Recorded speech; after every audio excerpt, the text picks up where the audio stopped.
আজকে আপনাদের সাথে ইফতারের জন্য খুব সহজ 3টা রেসিপি শেয়ার করব। এই 3টা রেসিপি আপনারা খুব অল্প সময় বানিয়ে নিতে পারবেন এবং দেখবেন যে সবাই খুব বেশি পছন্দ করছে এই 3টা রেসিপি। চলুন ভিডিওতে যাওয়া যাক। আচ্ছা, ইফতারের জন্য যদি এরকম একটা মুচমুচে নাস্তা পাওয়া যায় তাহলে কে না খুশি হবে। হ্যালো এভরিওয়ান, আসসালামু আলাইকুম। আজকে আমি আপনাদের সাথে একটা মজার মুচমুচে ক্রিমি একটা নাস্তা রেসিপি শেয়ার করব, যেটা আপনারা ইফতারের জন্য অনায়াসে রাখতে পারেন, সবাই খুব বেশি পছন্দ করবে। তো চলুন ভিডিওতে যাওয়া যাক। ফার্স্টে আমি একটা বোলের মধ্যে নিয়ে নিচ্ছি 1 কাপ পরিমাণে সিদ্ধ করে নেওয়া আলু। এখানে 3টার মতো বড় সাইজের আলু রয়েছে, তো সিদ্ধ করে এটাকে ম্যাশ করে নিয়েছি। আর এখন এখানে দিয়ে দিব ধনিয়া পাতা আর কাঁচামরিচ, এগুলো স্বাদ অনুযায়ী অ্যাড করবেন।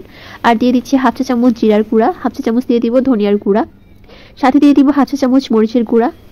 এখন দিয়ে দিব 1/2 চা চামচের মতো গরম মশলার গুঁড়া। তারপরে দিয়ে দিব স্বাদ অনুযায়ী কিছুটা লবণ। আর এখন এগুলোকে একটু ভালো মতো মিশিয়ে আমি এখানের মধ্যে 3 চা চামচ দিয়ে দিচ্ছি কর্নফ্লাওয়ার। কর্নফ্লাওয়ারটা এখানে বাইন্ডিংয়ের কাজ করবে, তো কর্নফ্লাওয়ারের বদলে আপনারা কিন্তু চাইলে ময়দারও ইউজ করতে পারেন।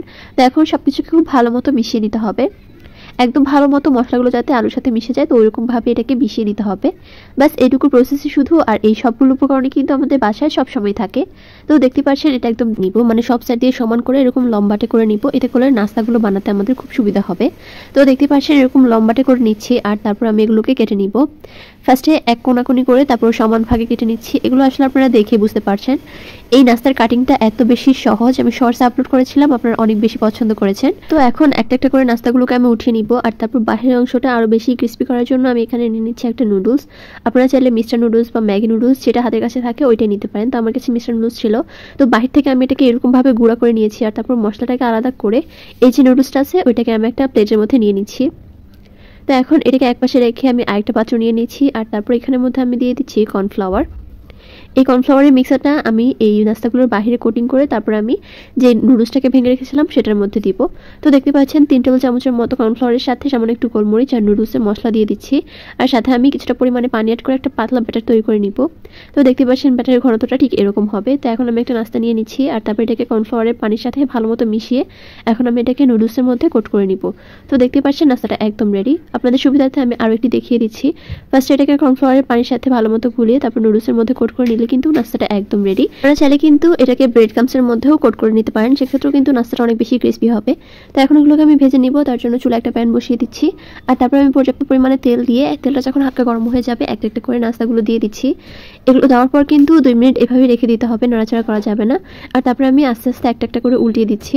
যখন পিছনের পাটটা একটু কালার হয়ে যাবে আর এটা একটু শক্ত হয়ে যাবে তখনই কিন্তু উল্টাবেন, কারণ চুলা দেওয়ার সাথে সাথে কিন্তু এটা একটু নরম টাইপের হয়ে যায়। তো দেখতে পাচ্ছেন এখন এগুলোকে আমি উল্টিয়ে পাল্টিয়ে লাল লাল করে ভেজে তারপর চুলা থেকে নামিয়ে নিব।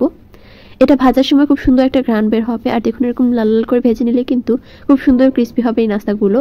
তো এখন আমি পরের ধাপটাও ভেজে নিচ্ছি। আর এর মধ্যেই কিন্তু আপনাদেরকে আমি পরিবেশন করেও দেখিয়ে দিচ্ছি। তো দেখতে পাচ্ছেন নাস্তাগুলো কতটা সুন্দর হয়েছে দেখতে, বাচ্চারা দেখলে কিন্তু অনায়াসে সেগুলো খেতে চাইবে। তো আমি এটাকে সসের সাথে সার্ভ করেছি, আপনারা চাইলে কিন্তু চাটনি বা অন্য কিছুর সাথেও সার্ভ করতে পারেন। তো দেখতেই পাচ্ছেন নাস্তাগুলো একদম রেডি। আপনারা চাইলে কিন্তু বিকালে চায়ের আড্ডায় এই নাস্তাগুলো রাখতে পারেন। আবার এখন যেহেতু রমজান চলছে, তো রমজানের ইফতারের মধ্যেও কিন্তু রাখতে পারেন, সবাই খুব বেশি পছন্দ করবে। তো আসসালামু আলাইকুম everyone, welcome back to my video. সবাইকে জানাচ্ছি রমাদান মুবারক। আজকে আমি আপনাদের সাথে ইফতারের জন্য একটা মজার রেসিপি শেয়ার করব। আজকে আমি বানিয়ে দেখাবো চিকেন ডোনাট, যেটা আপনারা অল্প সময়ে খুব সহজেই বানিয়ে নিতে পারবেন। বাচ্চা থেকে বড় সবাই খুব বেশি পছন্দ করবে এই স্ন্যাক্সটি। চলুন ভিডিওতে যাওয়া যাক। আর ভিডিওটি ভালো লাগলে প্লিজ চ্যানেলটি সাবস্ক্রাইব করে পাশেই থাকবেন। তো দেখতে পাচ্ছেন এখানে আমি হাড় ছাড়া মুরগির মাংস নিয়েছি 1 কাপ পরিমাণে, সাথে দিয়ে দিব একটা কাঁচামরিচ কুচি আর দিয়ে দিব পেঁয়াজ কুচি, এগুলো স্বাদ অনুযায়ী অ্যাড করবেন। আর দিয়ে দিচ্ছি 1 চামচ পরিমাণে রসুন বাটা, 1 চামচ দিয়ে দিব আদা বাটা, সাথে দিয়ে দিব স্বাদ অনুযায়ী কিছুটা লবণ। এখন এখানে দিয়ে দিব 1/2 চা চামচ পরিমাণে মরিচের গুঁড়া, দিয়ে দিচ্ছি 1 চামচ পরিমাণে জিরার গুঁড়া, 1/2 চা চামচ দিয়ে দিব গোলমরিচের গুঁড়া, সাথে দিয়ে দিব সামান্য একটু লেবুর রস। যদি এখানে চিকেনের একটু কাঁচা গন্ধটা থাকে ওই জন্যই লেবুর রসটা অ্যাড করেছি, এতে করে আর কোনো বাজে স্মেল থাকবে না। তো দেখতে পাচ্ছেন এখন এটাকে আমি ব্লেন্ড করে নিচ্ছি। ব্লেন্ড করে এটাকে একদম পেস্ট তৈরি করে নিতে হবে। আর আপনারা চাইলে কিন্তু আগে কিমা বানিয়ে তারপর সব কিছু অ্যাড করতে পারেন। আর এখন এটাকে আমি একটা বাটির মধ্যে নিয়ে নিচ্ছি। সাথে দিয়ে দিব 2টা সিদ্ধ আলু, আর সাথে দিয়ে দিব 3 টেবিল চামচ পরিমাণে ময়দা, সাথে দিয়ে দিব 2 চা চামচ পরিমাণে কর্নফ্লাওয়ার। এই ময়দা আর কর্নফ্লাওয়ারটা কিন্তু বাইন্ডিংয়ের কাজ করবে। তো এখন এই সব কিছুকে আমি খুব ভালো মতো মিশিয়ে নিব। এই সব কিছুকে ময়দা আর কর্নফ্লাওয়ারের সাথে মিশিয়ে নিতে হবে। আপনাদের কিন্তু এখানে ময়দা আর কর্নফ্লাওয়ারটা আরেকটু লাগতে পারে, এটা আসলে আপনাদের চিকেনের মাপ বা অনুযায়ী বোঝা যাবে। আমিও কিন্তু এখানের মধ্যে আরও 1 টেবিল চামচের মতো ময়দা অ্যাড করেছি। তো দেখতে পাচ্ছেন আমার এটা মাখা একদম শেষ। এটা যখন মাখা শেষ হয়ে যাবে তারপর আমি এখানের মধ্যে একটা বয়মের মুখা নিয়ে নিচ্ছি। তো এখন এই মুখার নিচে দিয়ে আমি কিছুটা পরিমাণে তেল লাগিয়ে নিয়েছিলাম। আর এখন আমি চিকেনের ব্যাটারটা দিয়ে দিব। দিয়ে দেওয়ার পর মাঝখানে একটা আঙ্গুল দিয়ে এরকম ফুটো টাইপের করে নিচ্ছি। আর তারপর এটাকে উল্টিয়ে নিব। এটাকে আমি ডোনাটের শেপ দিয়ে নিচ্ছি। আপনারা চাইলে ডোনাটগুলো কিন্তু আরও বড় বা ছোটো করে নিতে পারেন। আর যদি আপনাদের কাছে কোনো কুকি কাটার থাকে সেটা দিয়েও কিন্তু এগুলো শেপ দিয়ে নিতে পারেন। তো সবগুলো ডোনাট বানানো শেষ হয়ে গেলে একটা বাটিতে আমি নিয়ে নিচ্ছি একটা ডিম, সাথে স্বাদ অনুযায়ী লবণ দিয়ে খুব ভালো মতো মিশিয়ে নিব।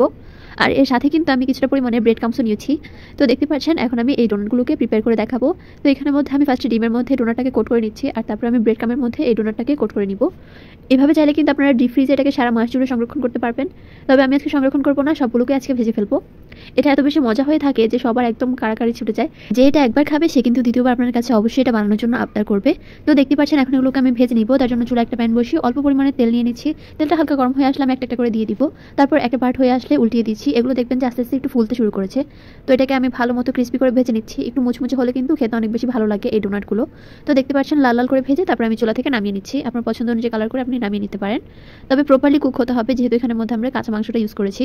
তো দেখতে পাচ্ছেন এই ডোনাটটা কিন্তু একদম রেডি। তো এখন এটাকে আমি মেয়োনিজের সাথে সার্ভ করেছি। আপনারা চাইলে অন্য কিছুর সাথেও সার্ভ করতে পারেন। ডিমের জালি কাবাব বানানোর পর তো আমার বাসায় কাড়াকাড়ি লেগে গিয়েছিল। কাউকে তো বিশ্বাসই করাতে পারলাম না যে এই জালি কাবাবগুলো ডিম দিয়ে তৈরি। এটা খেতে নাকি একদম মাংসের কাবাবের মতো। ডিমের জালি কাবাব শুনে কি আপনিও অবাক হচ্ছেন? অবাক হওয়ার কিছুই নেই। পানির মতো সহজ এই ডিমের জালি কাবাবগুলো থাকলে সবাই সবকিছু রেখে শুধু এটার জন্য এটা একদম বেস্ট হবে। তো চলুন ভিডিওতে যাওয়া যাক। ফার্স্টে আমি নিয়ে নিচ্ছি 3টা সিদ্ধ করে নেওয়া ডিম। তো এখন ডিম থেকে আমি কুসুমটাকে আলাদা করে নিব। তো দেখতে পাচ্ছেন 3টা কুসুমকে আলাদা করে নেওয়ার পর ডিমের যে সাদা অংশটা আছে এই সাদা অংশটাকে আমি একটা ছুরি দিয়ে এরকম কুচি করে কেটে নিচ্ছি। আপনারা চাইলে কিন্তু এই ডিমটাকে একটা গ্রেটার দিয়েও গ্রেট করে নিতে পারেন। তবে আমার কাছে মনে হয় যদি কুচি করে নেওয়া হয় তাহলে ডিমটা একটু গোটা গোটা থাকে, মুখের মধ্যে পড়লে খুব সুন্দর বা মজা লাগে খেতে। তো দেখতে পাচ্ছেন সবগুলো ডিমকে আমি এরকম কুচি কুচি করে কেটে নিয়েছি।